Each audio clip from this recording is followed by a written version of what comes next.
Hi అండి. ఈరోజు economy first unit revision చేద్దాం. ఇంతవరకు ఏమైందో ఒకసారి చూసి ప్రీవియస్ ప్రీవియస్ బిట్స్ ఒకసారి ట్రై చేద్దాం. ఓకేనా? మనం ఎంతవరకు చెప్పుకున్నాం, అసలు ఏమైనా మ్యాచ్ అవుతుందా, ఇంతవరకు చెప్పుకున్న సిలబస్ ఒకసారి చూద్దాం. ఫస్ట్ యూనిట్ మనం ఏం చెప్పుకున్నాం? నేషనల్ ఇన్కమ్ గురించి చెప్పుకున్నాం.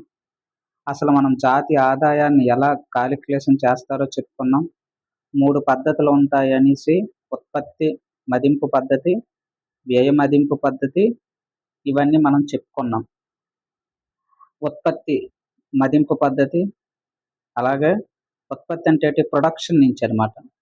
వ్యయ మదింపు పద్ధతి, ఇది దేని నుంచి కాలిక్యులేషన్ చేస్తాం? కన్జంప్షన్ నుంచి అనమాట. వినియోగదారుల నుంచి ఇది వాళ్ళ సైడ్ నుంచి మనం ఇది చూస్తామన్నమాట. కన్జంప్షన్ వ్యయ మదింపు పద్ధతి.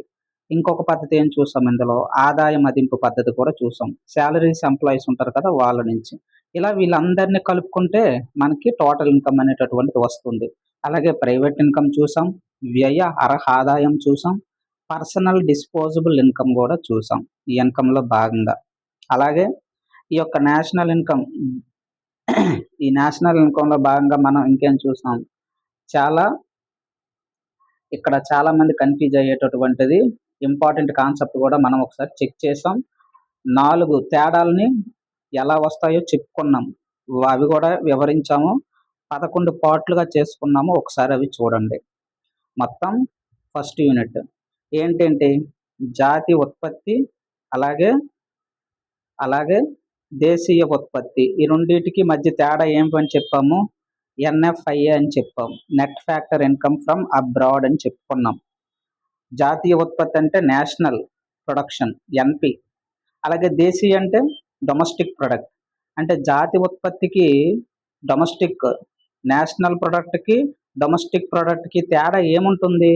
Net factor income from abroad అనమాట. విదేశాల నుంచి వచ్చేటటువంటి తేడాయే ఉంటుంది. వాళ్ళకి చెల్లింపు ఎంత వస్తుంది చేస్తున్నాము, మనకి ఎంత వస్తుంది. ఫారినర్స్ నుంచి ఫారినర్స్కి మనం ఎంత చెల్లిస్తున్నాము, విదేశీయులు భారతీయులు మన భారతదేశానికి ఎంత పంపిస్తున్నారు, అది చూసాం ఇక్కడ ఫుల్ డీటెయిల్గా. అలాగే స్థూల ఉత్పత్తికి నికర ఉత్పత్తికి అంటే ఏంటి? స్థూల అంటే గ్రాస్ ప్రొడక్ట్కి నెట్ ప్రొడక్ట్కి తేడా ఏం చెప్పుకున్నాం? డిప్రిసియేషన్ ఉంటుంది అని చెప్పుకున్నాం.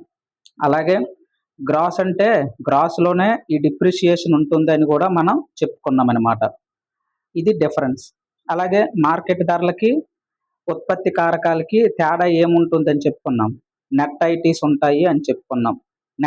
నెట్ ఐటీస్ అంటే ఏంటి? ఇవే మనకి నికర పరోక్ష పన్నులు అనమాట. సబ్సిడీలు కూడా ఇందులో ఉంటాయి అన్నమాట. అవి మనం చెప్పుకున్నాం. దేనికి? మార్కెట్ ప్రైస్కి, అలాగే ఫ్యాక్టర్ కాస్ట్కి. ఈ రెండింటికి డిఫరెన్స్ నెట్ ఐటీస్ అని చెప్పుకున్నాం. 3 ఫార్ములాలు ఇక్కడికి అయ్యాయి. 4వ ఫార్ములా ఏమని చెప్పుకున్నాము? రియల్. ఓకేనా? రియల్ ప్రైసెస్కి, అలాగే రియల్ ప్రైసెస్ అంటే వాస్తవ ధరలు, నెట్ ప్రైసెస్ అంటే ప్రస్తుత ధరలు. ఈ రెండింటికి మధ్య డిఫరెన్స్ని డిఫ్లేటర్ అని కూడా చెప్పుకున్నాం. డిఫ్లేటర్ ఫార్ములా ఏమని చెప్పుకున్నాం? డిఫ్లేటర్ ఫార్ములా ఏమని చెప్పుకున్నాం? ప్రస్తుత ధరలు ఎలా ఉన్నాయి? ప్రస్తుత ధరలు డివైడెడ్ బై కాన్స్టెంట్ ధరలు, స్థిర ధరలు అని చెప్పుకున్నాం. స్థిర ధరలు. నీకు స్థిర ధరలు కావాలంటే ఈ డిఫ్లేటర్ ఇటు వచ్చేస్తుంది. స్థిర ధరలు ఈజ్ ఈక్వల్ టు ప్రస్తుత ధరలు బై డిఫ్లేటర్ అవుతుంది. ఫార్ములా బట్టి వెళ్ళిపోవడమే. ఇవన్నీ మనం డిస్కషన్ అనేటటువంటిది చేసాం. ఎందులో భాగంగా? నేషనల్ ఇన్కంలో భాగంగా. ఇంతకు మించి వెళ్ళిపోయాడు. అలాగే ఇంకేం చూసాం? ఎకనామిక్ గ్రోత్, అలాగే ఎకనామిక్ డెవలప్మెంట్ చెప్పుకున్నాం. అలాగే స్ట్రాటజీస్, ప్లానింగ్స్ చెప్పుకున్నాం. పంచవర్ష ప్రణాళికలు, అలాగే నీతి ఆయోగ్ దీని గురించి చెప్పుకున్నాం. అలాగే రిఫార్మ్స్ గురించి కూడా చెప్పుకున్నాం కదా. ఇదంతా మనం ఫస్ట్ యూనిట్లో భాగంగా చెప్పుకున్నాం. ఇప్పుడు ఈ ఫస్ట్ యూనిట్ని ఒకసారి మనం లింక్ చేద్దాం. మీకు ఏవైనా డౌట్లు ఉంటే మనం 11 వీడియోలు 12 వీడియోలు చేసాం ఫస్ట్ యూనిట్ మీద. ఇది చూడండి. ఇవి చూసి ప్రీవియస్ గ్రూప్ 2 ఒకసారి వెళ్దాం. ఎలా ఉంది పేపర్ సెట్టింగ్, ఎలా ఉంది ప్రీవియస్ గ్రూప్ 2 ఒకసారి మనం వెళ్దాం. మ్యాచ్ అవుతుందా లేదా ఒకసారి చూస్తే ఇక్కడ మనం ప్రీవియస్ పేపర్ ఒకసారి చూద్దాం. ఏ పేపర్ అది మనది? ప్రీవియస్ ఎకానమీ కదా. ఒకసారి ఎకానమీ పేపర్ చూద్దాం. AP economy, Indian economy, AP economy. ఇందులో మనకి ఏంటి ఇంపార్టెంట్ అంటే 75 బిట్లు ఉంటాయి కదా. ఈ 75 బిట్లో 55 నుంచి 60 బిట్లు ఇండియన్ ఎకానమీ ఇచ్చాడు. 15 బిట్లు మాత్రమే ఏపీ ఎకానమీ ఇచ్చాడు. ఆ ఇండియన్ ఎకానమీలో 5 చాప్టర్లో 5 యూనిట్స్ ఉన్నాయి కదా. మొదట 2 యూనిట్స్ నుంచే మనకి 40 నుంచి 50 బిట్లు ఇచ్చాడు. 3, 4, 5 యూనిట్లు ఉన్నాయి కదా. ఏంటి? India sectors, all sectors, 3 sectors. ఆ 3 బేస్ చేసుకుని ఒక 20 బిట్లు, 15 బిట్లు ఇచ్చాడు అంతే. ఫస్ట్ 2 యూనిట్లే బాగా ఫోకస్ చేశాడు, బేసిక్స్ని టచ్ చేశాడు అనమాట. ఫస్ట్ చూద్దాం ఇండియన్ ఎకానమీ, ఏపీ ఎకానమీలో. ఫస్ట్ది జిఎస్టీకి వెళ్ళిపోయింది, అది మనకి 2వ యూనిట్లో వస్తుంది, అక్కడ డిస్కషన్ చేద్దాం. ఇక్కడ 2వ చూడండి, ఈ బిట్ ఒకసారి చదవండి. The severe balance of payments crisis faced by India in 1991 was characterised by అన్నాడు. అంటే 1991లో మనం ఆల్రెడీ బ్యాలెన్స్ ఆఫ్ పేమెంట్స్ అనేది ఎదుర్కొన్నాము, తీవ్రమైనటువంటి బ్యాలెన్స్ ఆఫ్ పేమెంట్స్ ఎదుర్కొన్నాము. మన దగ్గర 7 నుంచి 14 రోజులకు తగ్గట్టుగా మాత్రమే విదేశీ కారక ఆదాయం ఉంది అని చెప్పుకున్నాం నిన్ననే. ఒకసారి కావాలంటే చెక్ చేయండి. అయితే ఈ యొక్క బ్యాలెన్స్ ఆఫ్ ట్రేడ్ గురించి మనకి ఇక్కడ చూడమంటున్నాడు అనమాట.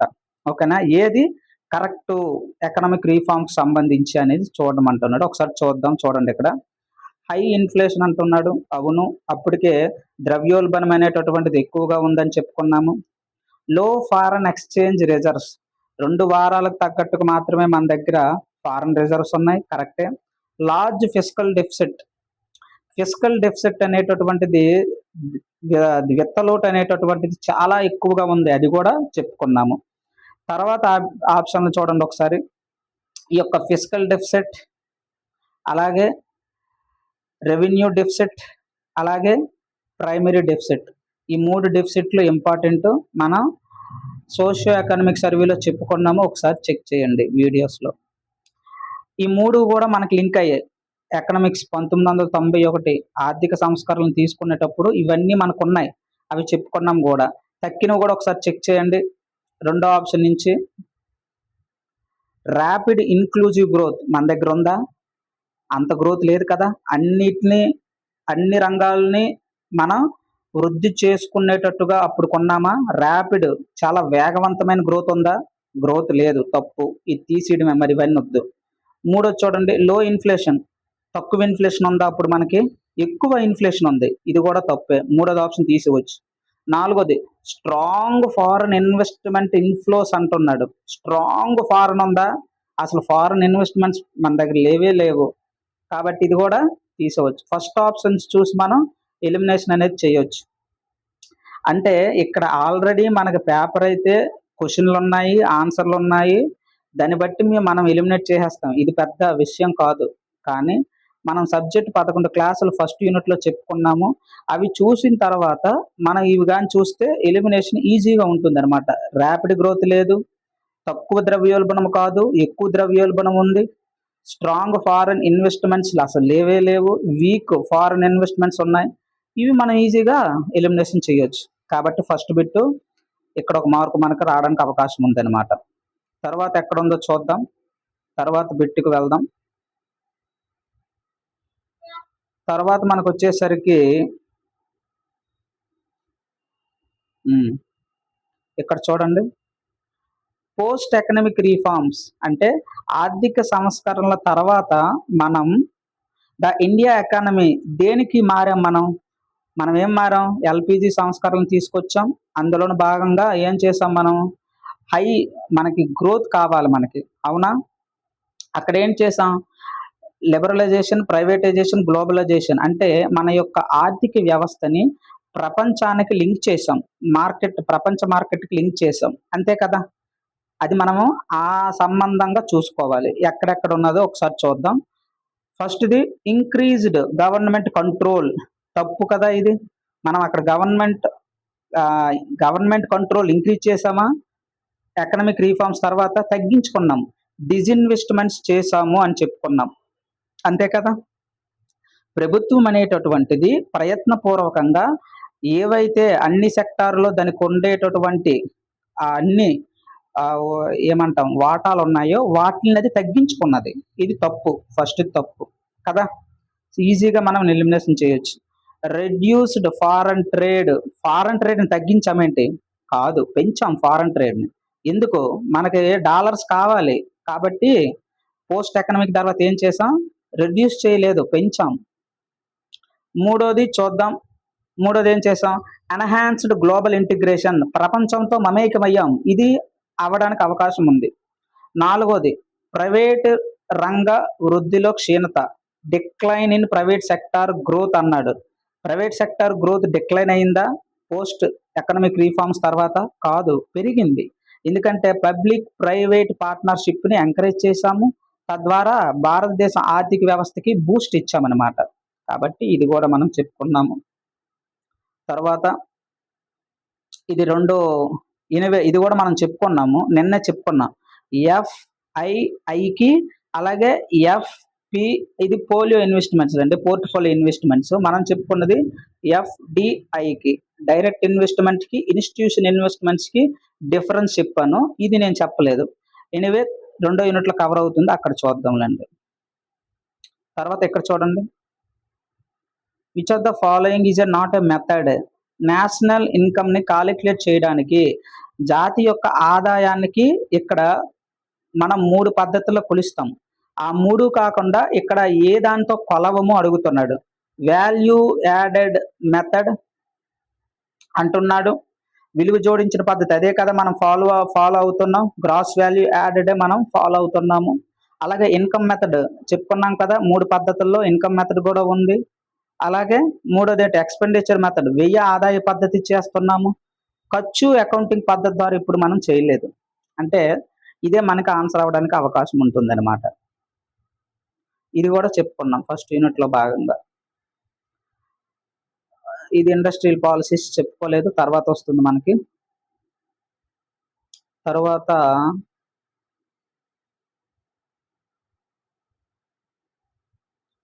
ఒకసారి చూడాలి, 9 దాకా వచ్చాం కదా, 10 నుంచి చూడాలి. ఇక్కడ ఇది జనరల్ నాలెడ్జ్గా ఆలోచించి బిట్ చేయాలి. మనం అయితే ఈ కాన్సెప్ట్ డిస్కస్ చేయలేదు, అంటే నార్మల్గా మనం చెప్పుకోవచ్చు, ఇది ఏం లేదనమాట. ఏదైనా మనకు జాతీయ ఆదాయం అనేటటువంటిది ఉంటుంది, అదే అనేటటువంటిది మనకి ఇన్వెస్ట్మెంట్లో భాగంగా అది పెరగచ్చు తగ్గొచ్చు అనమాట. The part of investments increase or decrease which takes place due to change in the level of national income. దాన్ని మనం ఏమంటామంటే దాన్ని పెట్టుబడి ప్రేరేపిస్తామన్నమాట, ఇండ్యూస్డ్ ఇన్వెస్ట్మెంట్ అని చెప్పుకోవచ్చు. ఎందుకు? మన ఆర్థిక వ్యవస్థలోకి మనం ఏం చేస్తాం? ఇంజెక్ట్ చేస్తున్నాం అనమాట. అంటే ఇది సైన్స్ అండ్ టెక్నాలజీలో చూడండి, మనం చెప్పుకున్నాం బయో అక్యుములేషన్, బయో అగమెంటేషన్, వెంటిలేషన్, ఇటువంటివి ఆ కోవకు చెందింది అనమాట. ఇది మనం చెప్పుకోలేదు. ఎనీవే నార్మల్గా దాన్ని బిట్ అయితే అటెంప్ట్ చేయొచ్చు. నెక్స్ట్ చూద్దాం.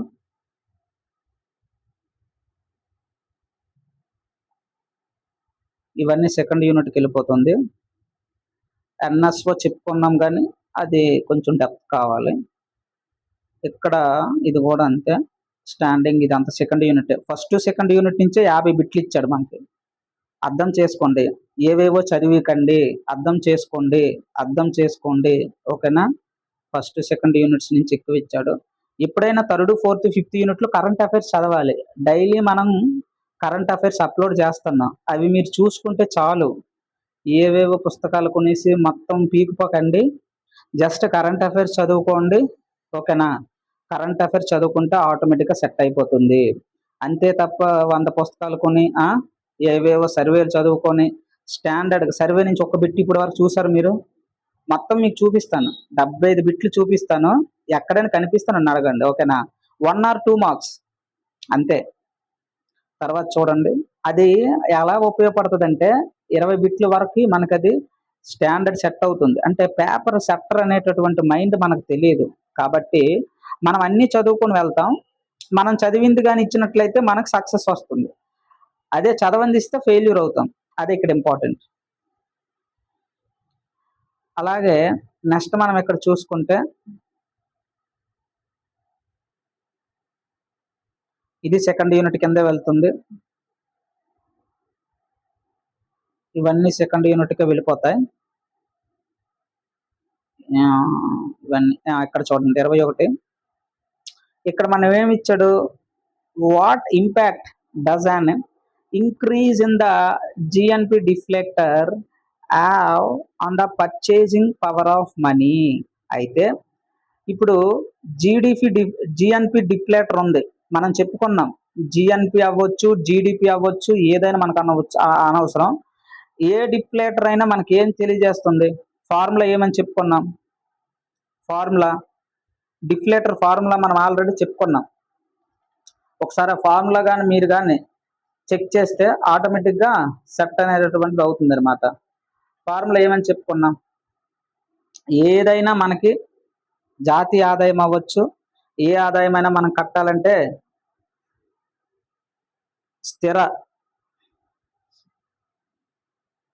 సింపుల్గా మనకి ఇదేంటంటే డిఫ్లేటర్ అంటాం. డిఫ్లేటర్ ఈజ్ ఈక్వల్ టు ఏమని చెప్పుకున్నాం, ప్రస్తుత ధరల ఆదాయం బై స్థిర ధరల ఆదాయం ఇంటూ 100. అదే కదా ఫార్ములా. జీడిపి అవ్వచ్చు, జిఎన్పి అవ్వచ్చు. ఎప్పుడైనా ఇది తగ్గుతుంది అన్నాడు, లెఫ్ట్ హ్యాండ్ సైడ్ తగ్గుతుంది అంటే దాని అర్థం ఏంటి, రైట్ హ్యాండ్ సైడ్ అనేది పై వాల్యూ ఏమవుతుంది, తగ్గుతుంది. న్యూమరేటర్ వాల్యూ కూడా తగ్గుతుంది అనమాట. అంటే మన కొనుగోలు శక్తి ఏమవుతుంది, తగ్గుతుంది.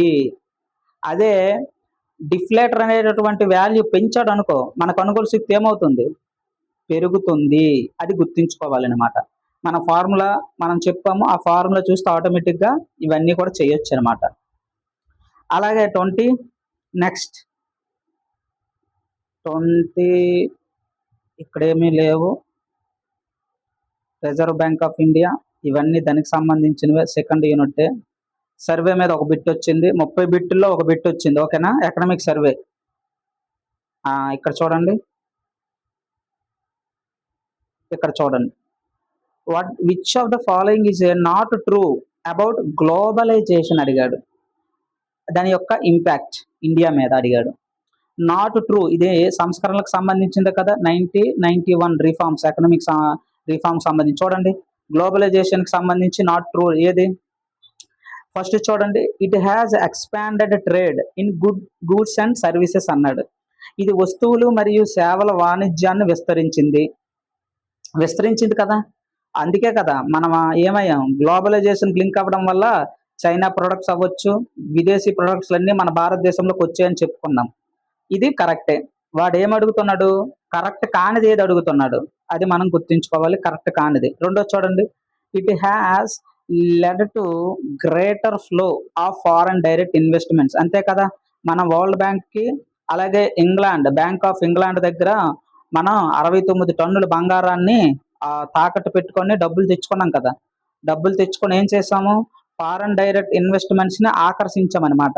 పెట్టుబడులు పెరిగాయి. ఎందుకు పెరిగాయి ఈ ఫారెన్ డైరెక్ట్ ఇన్వెస్ట్మెంట్స్, మన రూపీని ఏం చేసాం, డీవాల్యూషన్ చేసాము, మన రూపీని తగ్గించుకున్నాం.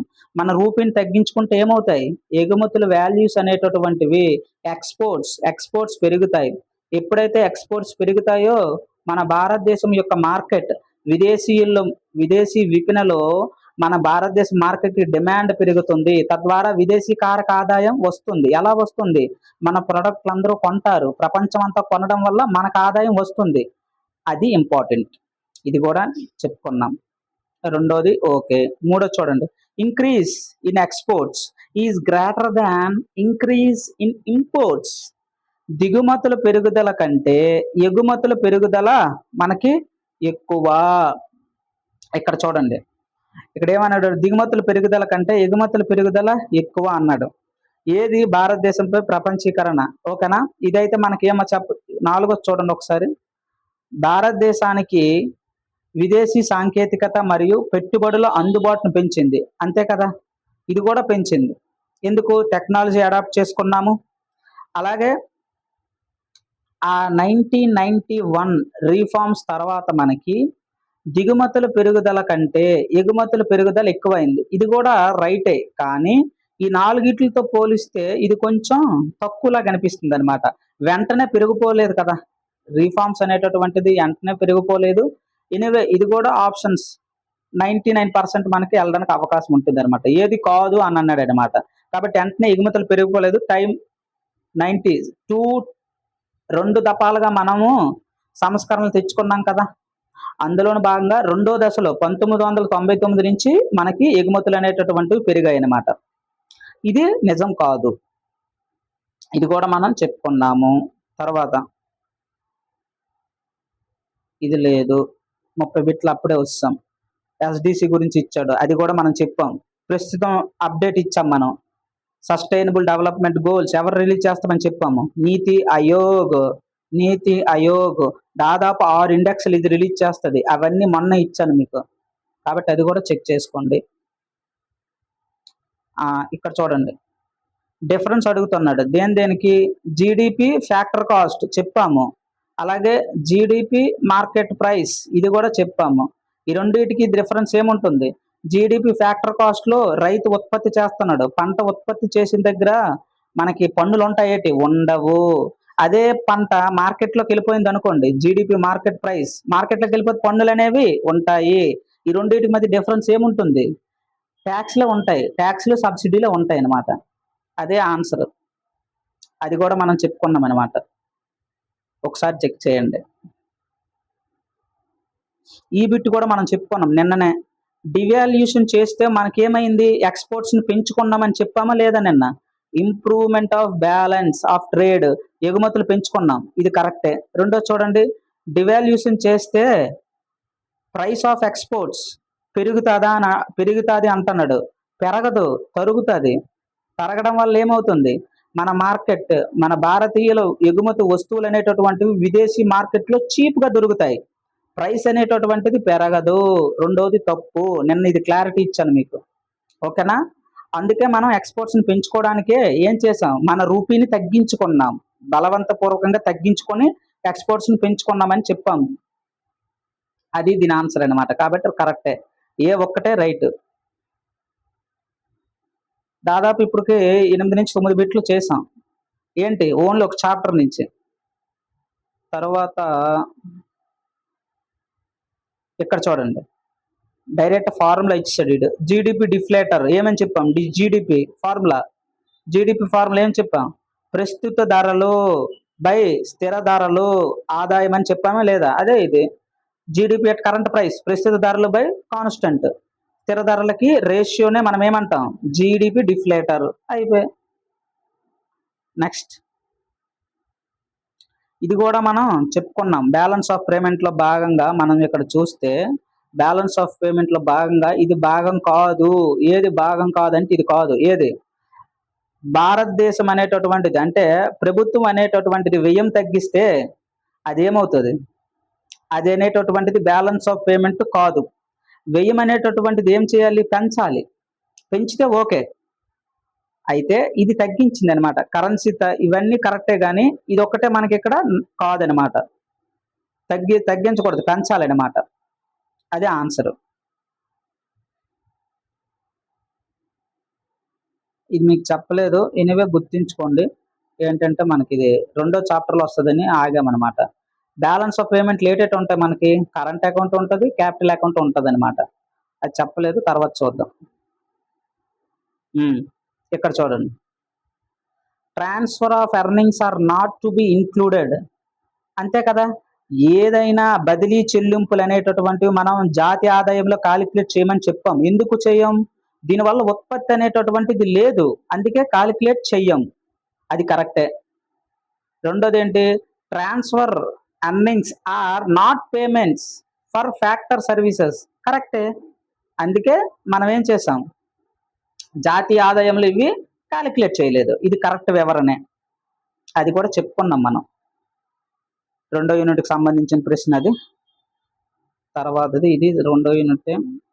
1, 2 ఎక్కువ ఇచ్చాడు మనకి. తక్కినవి 3, 4, 5 తీసేసాడు. పూర్తిగా తీసేసాడనమాట. జీఎస్టీ మీద 10 ప్రశ్నల దాకా వెళ్ళిపోయాడు. ఇది స్టాటిక్ బిట్ ఇది. సర్వే బిట్ 2 బిట్లు వచ్చాయి సర్వే. ఇక్కడ చూడండి, నిన్నే ఇండెక్స్ మీకు ఇచ్చాను చూసారా? National multi dimensional poverty index ఎవరి ఆధ్వర్యంలో పనిచేస్తుంది అన్నాం? నీతి ఆయోగ్. దాదాపు ఎన్ని నోటిఫికేషన్లో ఇది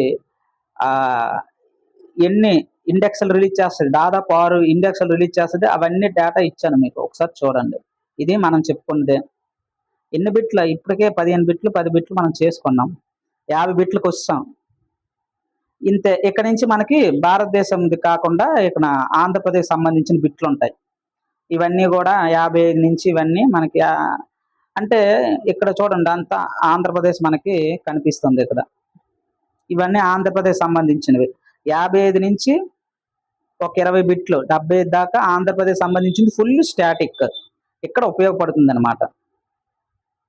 కాబట్టి దీన్ని బట్టి మనకేం అర్థమైంది?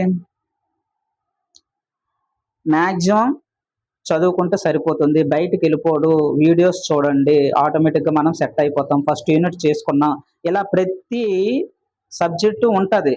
కానీ మనం యూనిట్ అయిన తర్వాత టైం ఉంటే ఇవి ఎక్స్ప్లెయిన్ చేస్తాము, లేకపోతే లేదు. కానీ లాస్ట్లో మాత్రం చేస్తాను. అన్నీ ఎక్కడికి బయటకు అనేది వెళ్ళిపోడు, ఇందులో నుంచే వస్తుంది. ఓకేనా? Thank you. ఛానల్ని అయితే సబ్స్క్రైబ్ చేసుకోండి. ఒకసారి ఆ వీడియోస్ ఒకసారి చూస్తే మనకి క్లారిటీ వస్తుంది.